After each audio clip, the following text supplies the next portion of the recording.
पुनः आप सभी का बहुत बहुत स्वागत गुडविल आर्ट्स क्लासेस में। बच्चों, आज की क्लास आप सभी की बहुत ही खास होने वाली है, क्योंकि क्रैश कोर्स 2026 की तैयारी की शुरुआत हो गई है और आपको वन शॉट वीडियो के माध्यम से ये जो है आपका हिंदी की क्लास जो चैप्टर वाइज बहुत अच्छे ढंग से पूरी संपूर्ण व्याख्या में करूंगा और ये चैप्टर पूरे अच्छे से आपको समझ में आ जाएगा।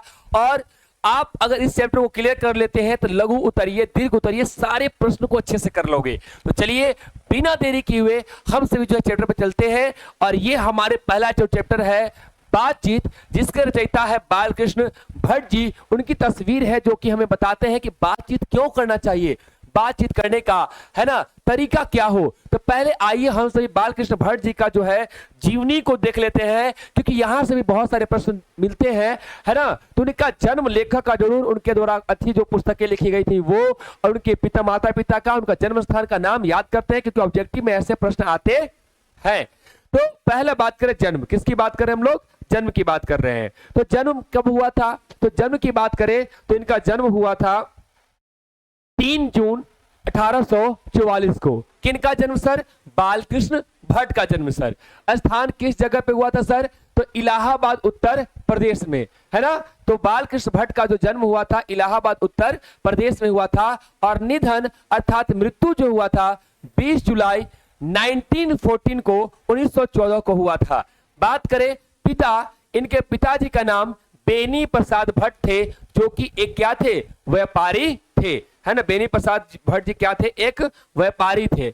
बात करें इन्होंने शिक्षा कहां से प्राप्त किया था, तो शिक्षा जो है इन्होंने संस्कृत का अध्ययन घर पर ही किया था, यानी संस्कृत का इनका जो शिक्षण दीक्षा जो था वो घर पर ही हो गया था। और 1867 में 1867 में ये मिशन स्कूल इलाहाबाद से एंट्रेंस की परीक्षा पास की।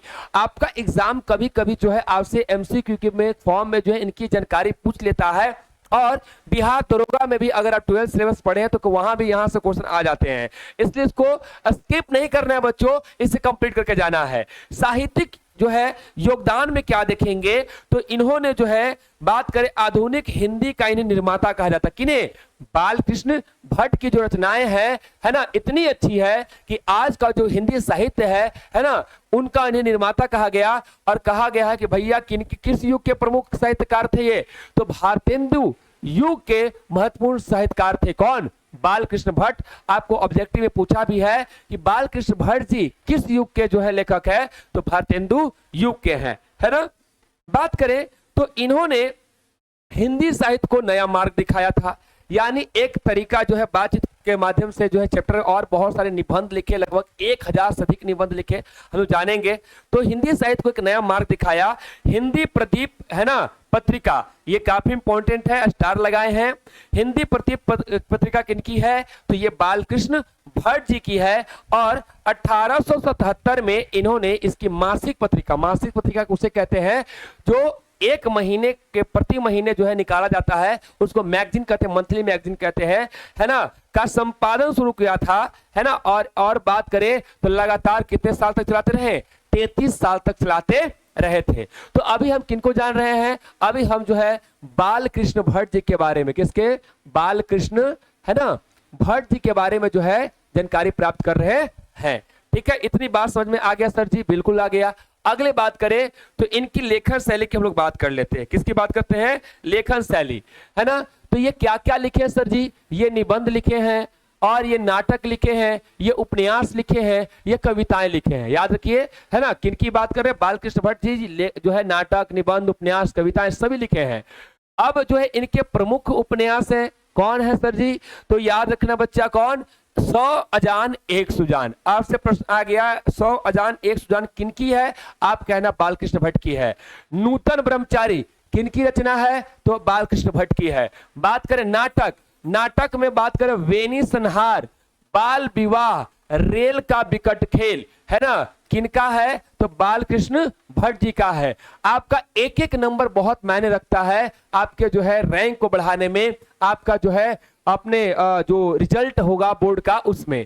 तो यहां पर जो है याद रखना 100 अजान एक सुजान, नूतन ब्रह्मचारी, वेनी संहार, बाल विवाह, रेल का विकट खेल, ये सब किसका है, तो ये जो है बालकृष्ण भट्ट का, इन्होंने लगभग बात करें तो निबंध की जो है एक जो है निबंधवाली लिखा था, जिसको किस नाम से जाना गया है, भट्ट निबंधवाली। किसके नाम से जाना जाता है, भट्ट, यानी बालकृष्ण भट्ट की जो है निबंधवाली जो है, जिसमें लगभग 1000 से भी ऊपर जो है निबंधों का संग्रह है।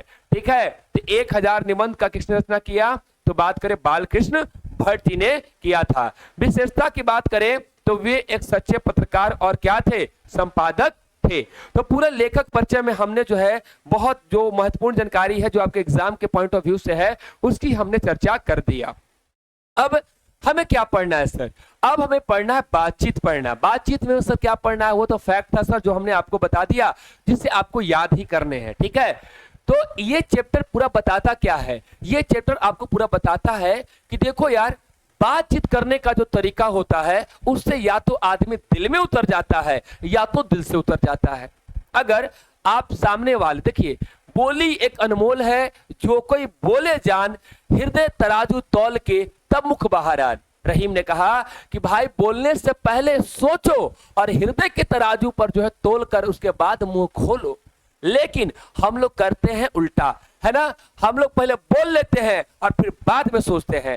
इसलिए हमें जो है बातचीत की शैली को सीखना पड़ेगा। और बातचीत का तरीका क्या है, सबसे बेहतरीन तरीका क्या है, बातचीत किसे कहते हैं, है ना, आज जैसे आर्ट ऑफ कन्वर्सेशन, बातचीत की शैली आपके पास आ गए तो आपको बहुत सारे दोस्त होंगे, और बहुत सारे दोस्त होंगे तो बहुत सारे सहयोगी होंगे, तो जीवन आसान होगा, मजेदार होगा, है ना। तो आइए भट्ट जी इस चैप्टर में क्या बताते हैं, लाइन बाय लाइन समझते हैं। कहते हैं बालकृष्ण भट्ट जी कि भट्ट जी के द्वारा लिखित निबंध जो है बातचीत में लेखक के जो है बातचीत के महत्व को समझाया। किसके महत्व को, बातचीत के महत्व को समझाया है। आज मोबाइल का युग है, मोबाइल का जमाना है, जहां पर लोग क्या है, 5 लोग बैठे हैं और सब लोग मोबाइल में लगा हुआ है, ही चल रहा है, और आपस में कोई बात नहीं कर रहा है, कोई किसी से चटिया रहा है, कोई किसी से चटिया रहा है। भाई साहब बात करें आपस में जो क्या होता है, एक साथ बैठ के जब ठहाका मार के हंसते हैं, एक साथ जब जो हम लोग बात करते हैं तो उसमें दिल मिलता है, हमारा मन मिलता है ना। और जब दिल की बात जब शेयर कर देते किसी को तो मन हल्का हो जाता है, चित्त प्रसन्न हो जाता है ना। तो बात करें तो बातचीत का जीवन में, है ना, क्या महत्व है, इसको समझाए हैं बालकृष्ण भट्ट। और इस निबंध का जो है सार इस प्रकार है, यानी सारांश लिखने के लिए आएगा तो लिख सकते हैं। लेखक का मानना है कि बातचीत भगवान द्वारा दिया गया सबसे क्या है, अनमोल तोहफा है भाई साहब। यानी देखिए पशु पक्षी वो सभी बेचारे बोलियां बोलते हैं, लेकिन उन लोग बात नहीं कर सकता है। बातचीत का मतलब क्या होता है, अपनी भावनाओं और अपनी संवेदनाओं को शब्दों के माध्यम से व्यक्त करना। किसी को आप बोलते हैं आई लव यू, ठीक है, ऐसे बोलते हैं आई लव यू, भैया आप जो है फीलिंग्स के साथ आई लव यू कहते हैं। ठीक है, तो सामने वाला शब्द सुनकर ही, आप भले सामने हो चाहे नहीं हो, आप शब्द लिख दिए, वो आपका भाव समझ लेता। आई हेट यू आपने लिखा, आपके शब्द का भाव समझ लिए।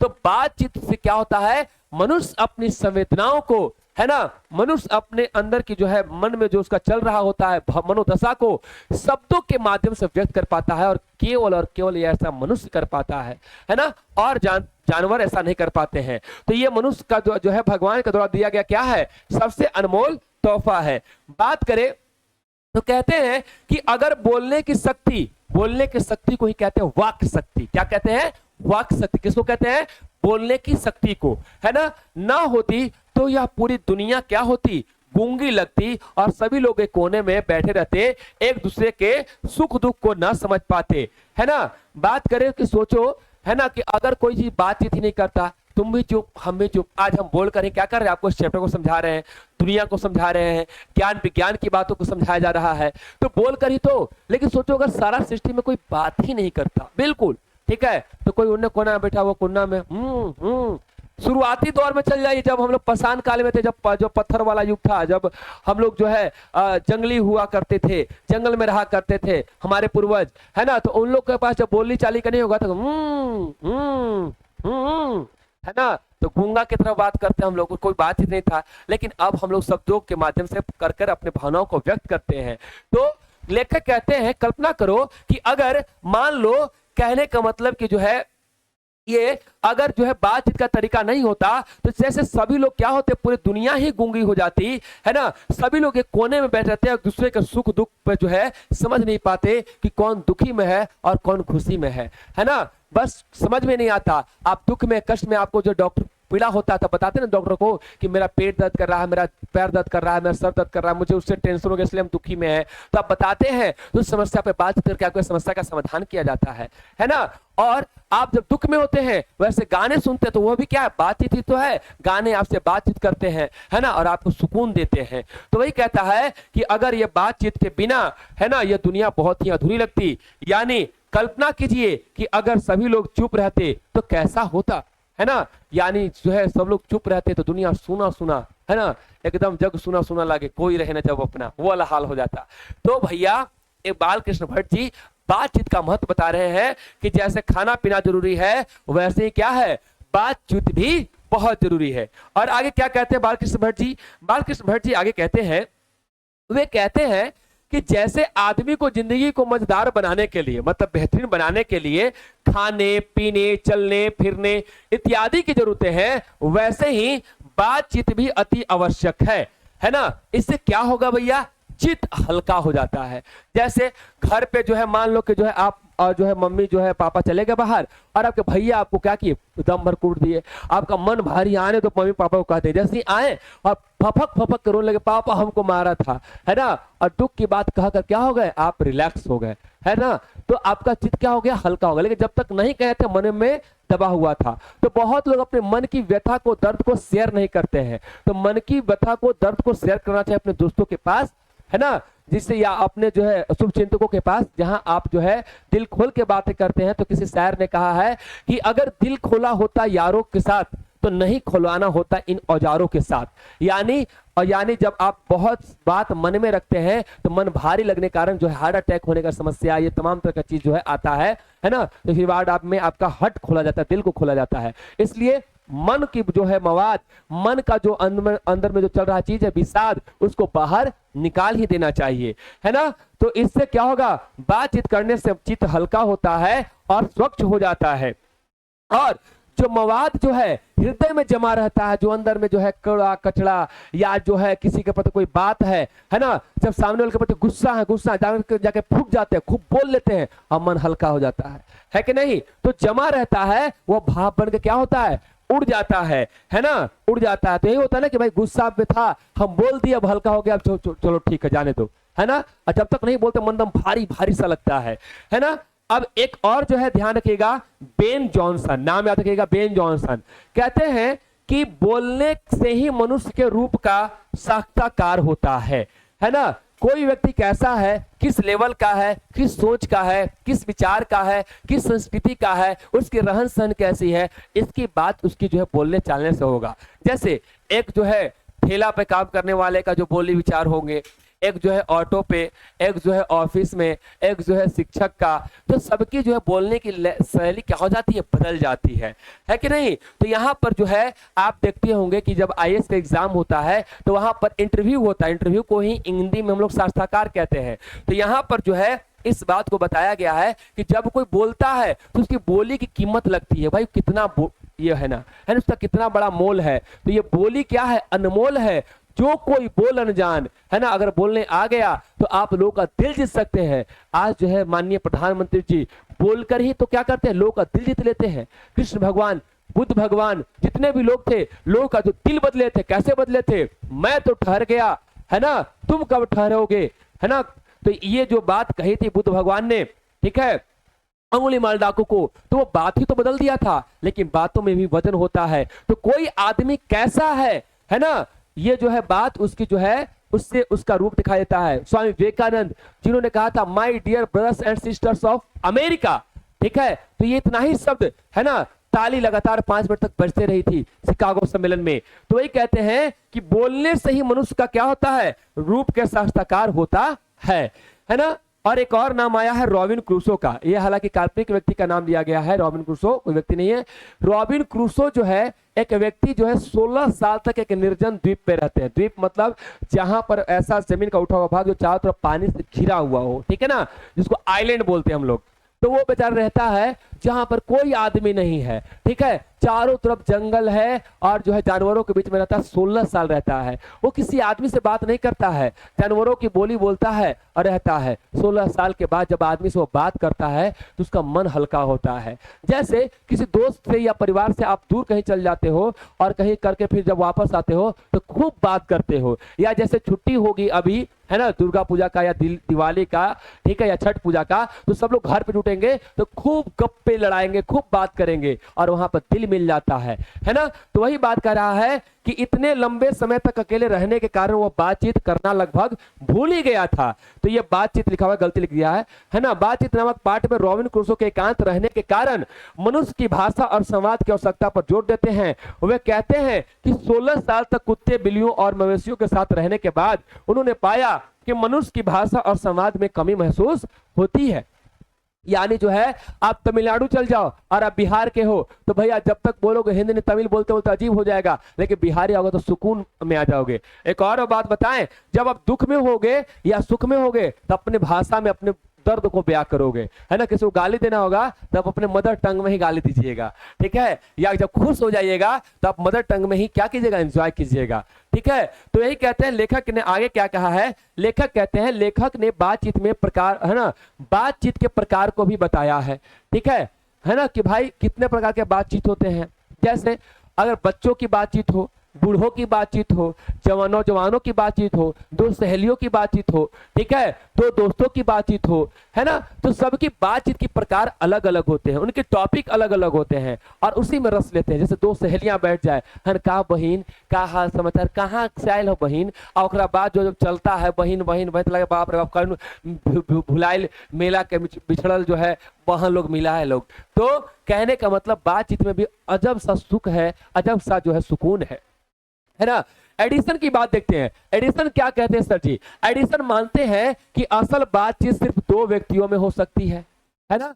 अगर ओरिजिनल बात होगा तो दो व्यक्ति के बीच में हो। क्यों भाई? क्योंकि एक व्यक्ति और दो व्यक्ति उसके बीच में कोई नहीं है, तो वो अपना दिल खोल करके बात करेगा। जानते हो, हम तुमको से अपना दुख, अपना दर्द बता रहे हैं, किसी से कहना मत। अरे कहो ना यार, हम भी तुमको अपना दुख और दर्द बताते हैं।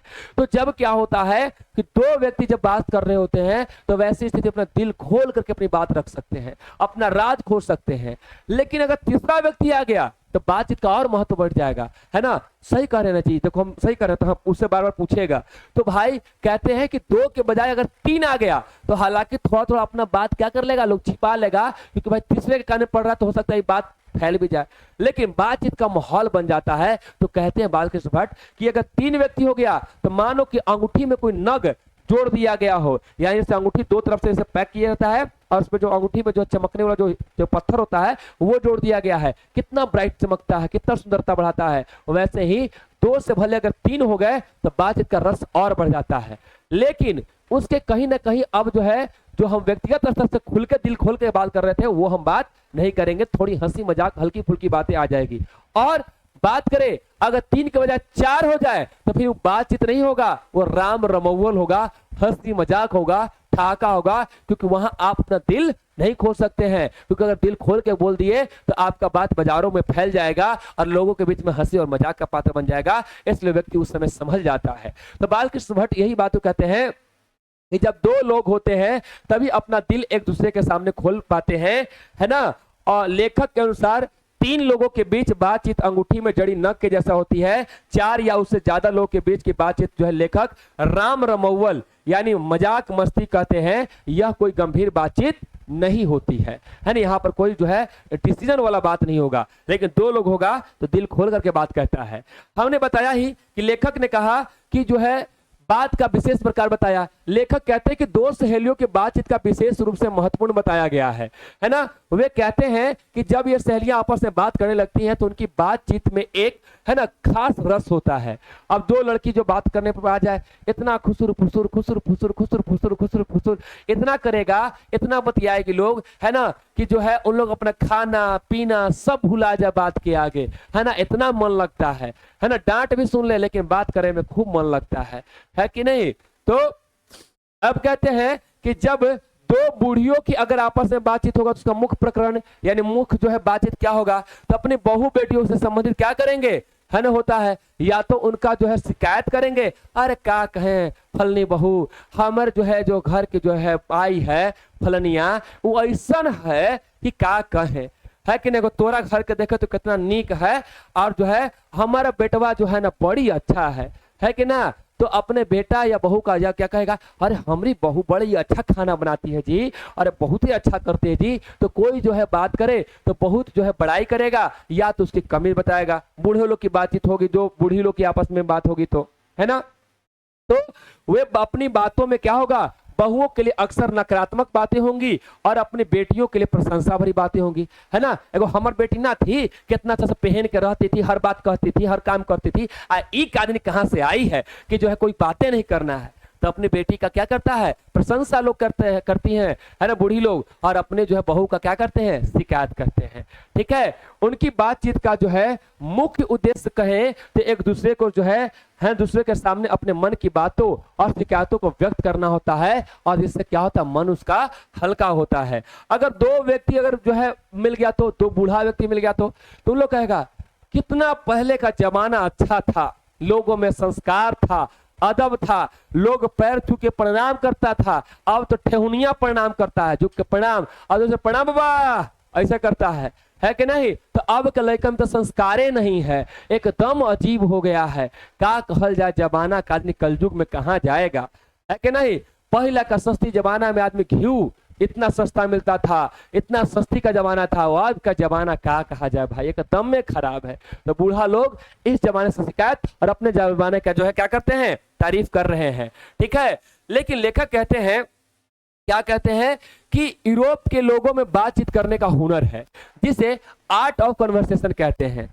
यूरोप कंट्री में जो होता है, उन लोग जो होता है जैसे डिबेट, जैसे बहस होता है, हमारे यहाँ भी शास्त्रार्थ होता है। एक पंडित विद्वान इधर बैठे हुए, एक पंडित विद्वान इधर बैठे हुए, कोई टॉपिक दिया गया है और दोनों के बीच बहस चल रहा है। लेकिन उनकी बहस को देखकर बालकृष्ण भट्ट ऐसा कहते हैं कि उनकी चर्चाएं ऐसी हैं जो नीरस है, जैसे कोई कौवा काव काव काव काव काव काव कर रहा है और उसमें सरदर्द करने लगेगा। लेकिन यूरोप की जब गोष्ठी होती है ना, यूरोप की जो मीटिंग होती है, यूरोप में जो बातचीत होती है, उसे देखने के बाद जो है लगता है वाह कितना शानदार है ना। उन लोग बहुत अच्छे अच्छे शब्दों का प्रयोग करते हुए बिल्कुल अच्छे और संयमित ढंग से बोलते हैं, ना कोई आवेश, ना कोई गुस्सा और ना कोई बेवजह जो है आडंबर, है ना, यानी जो है बनावटी बातें, बिल्कुल जो है अच्छे ढंग में बात करते हैं। तो हमें यूरोप वाले से सीखना चाहिए, क्या सीखना चाहिए, आर्ट ऑफ कन्वर्सेशन सीखना चाहिए, है ना। और इनके प्रसंग सुन के कान को क्या होता है, अत्यंत सुख मिलता है। किन की बात कर रहा है, यूरोप का। और इसे ही सुहृदय गोष्ठी कहते हैं, यानी ऐसा गोष्ठी जिसमें दिल मिल जाए, है ना, और दिल का क्या हो जाए, मेल मिलाप हो जाए, इसी को सुहृदय गोष्ठी कहते हैं। बात करें, है ना, बातचीत का हमारे जीवन में क्या महत्व है भाई साहब, बहुत महत्व है। यहां से आपको क्वेश्चन भी बन जाएंगे बच्चों, है ना, आपका क्वेश्चन आंसर भी जो है हम लेकर आएंगे, जिसमें क्वेश्चन आंसर को भी डिस्कस कर देंगे। और ये वन शॉट वीडियो जिसमें पूरे चैप्टर को हम कवर करेंगे, है ना, और भी सब्जेक्ट को कवर करेंगे। तो बात करें तो बातचीत का महत्व, बातचीत के जरिए ही इंसान का असली रूप सामने आता है। ठीक है, बातचीत के जरिए ही क्या होता है, कोई व्यक्ति कैसा है ना, बातचीत से पकड़ा जाता है, गुस्सैल है कि अच्छा है कि सौम्य है कि, है ना, किस तरह का है ना। तो ये बातचीत ही क्या करता है, उसका व्यक्तित्व, उसकी पर्सनालिटी को बता देता है। जिस तरह मन को हल्का करने के लिए बातचीत क्या है, जरूरी है, यानी जो है कहता है कि, है ना, जिस तरह जो है बातचीत करने से क्या होता है, मन हल्का होता है, उसी तरह हमारी आंतरिक भावनाएं भी बातचीत के माध्यम से क्या होती है, बाहर निकलता। बताया ना, अंदर में हमारा गुस्सा है, क्रोध है, या किसी के प्रति प्यार है, तो हम लोग अपने क्या करते हैं, बाहर निकालते हैं, है ना। जब जाहिर करते हैं तो सामने वाले को प्रभावित भी करता है। ठीक है, और हम अपने अंदर से जो है रिलैक्स फील करते हैं। लेखक कहते हैं कि बातचीत करने से मन कैसा हो जाएगा, शांत हो जाएगा भाई, और चित्त कैसा हो जाएगा, हल्का होता है। लेकिन आज लोग बातचीत छोड़ करके, रियल बातचीत को छोड़कर रील के बातचीत में लगे हुए हैं। इससे हमें जो है करना चाहिए। और अंत में जो है बालकृष्ण भट्ट जी जो है एक बात कहते हैं कि देखो भाई, बातचीत करना किससे चाहिए, तो बातचीत करने के लिए कोई अच्छा दोस्त होना चाहिए जहां अपने दिल की बात खोल सके। लेकिन भाई अगर अच्छा दोस्त आपके पास नहीं रहा तो जनहित में जारी कर देगा आपकी गुप्त सूचनाओं को, और आप जो है बेइज्जत हो जाओगे। तो कहते हैं कि आप एक अच्छे इंसान से मिलने से हर दिन जो है चुक जाते हैं, आप आप जो है खुद एक जो है दुनिया का सबसे महत्वपूर्ण इंसान है ना। तो आप खुद से कहीं बातचीत नहीं करते हैं, और कहते हैं कि असल बातचीत है खुद से बातचीत करना, स्वयं से बातचीत करना, है ना। अपने मनन करना, जब हम लोग मनन करते हैं, खुद से बातचीत करते हैं, ध्यान पे बैठते हैं, है ना, तो अपने आप से बात करते हैं, अपने आत्मा से बात करते हैं। और दुनिया का सबसे अच्छा दोस्त आप स्वयं खुद हैं। आप अपना निर्माण भी कर सकते हैं और आप अपना विनाश भी कर सकते हैं। तो आपका जो दोस्त है, आप देखिए जब भी कोई गलती काम करने जाइएगा तो अंदर वाला मन कहेगा अरे भाई मत करो, कोई देख लेगा, फिर एक और मन कहेगा हट छोड़ो ना, कर लो, कोई देख रहा है। तो ये मन आपको हमेशा सही रास्ता पे दिखाता है, लेकिन बशर्ते हम उससे कभी बात ही नहीं करते हैं। तो अगर हम अपने आत्मा से मतलब कि आत्मा निकाल करके नहीं, अपने मन से जो है बैठ गए और उससे बात करना स्टार्ट करें, तो हमारा आत्मा ही क्या होगा, सच्चा मार्गदर्शक होगा। इसलिए बुद्ध ने कहा आप दीपो भव, अपना दीपक स्वयं बनो। और जो है अगर तुम्हारे अंदर की वो बातचीत वाली जो है चीज जाग गई खुद से, तो तुम्हें सही रास्ता दिखाते जाएगा, आगे बढ़ाते जाएगा और जीवन लक्ष्य को पालोगे, है ना। तो यही कहते हैं कि अंततः बाल कृष्ण भट्ट कहते हैं कि हमें अपने अंदर की ऐसी शक्ति पैदा करनी चाहिए जिससे कि हम अपने आप बातचीत कर ले, यानी अपने आप से बातचीत कर ले। और ऋषि महर्षि जितने भी लोग क्या किए थे, खुद से ही तो बात कर रहे थे, है ना।